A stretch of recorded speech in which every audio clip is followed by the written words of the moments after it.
చిలుకూరు ఆలయ అర్చకులు రంగరాజన్పై దాడిని ఖండించారు త్రిదండి చినజీర స్వామి. కారణాలు ఏమైనా సమాజంలో హింసకు తావలేదు అన్నారు. రామరాజ్య స్థాపన రాజ్యాంగబద్ధంగా జరగాలి అన్నారు జీఆర్ స్వామి. ఏ అర్చకుల మీద దాడి జరగడమైనా యోగ్యమైన పని కాదు. అర్చకులు ఉండే వసతి,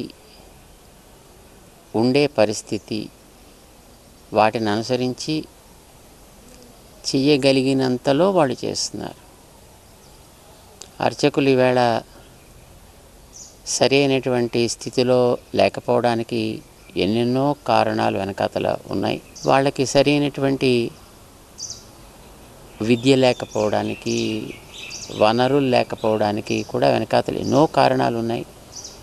ఇప్పుడున్న వాళ్ళని మనం దానికి దోషులు అని మనం అనలేం.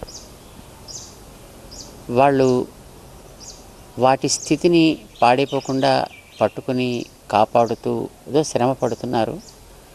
వాళ్ళని ఒక క్రమ పద్ధతిలో సమర్థులుగా తయారు చేసుకోవాల్సినటువంటి బాధ్యత సమాజానికి ఉంది.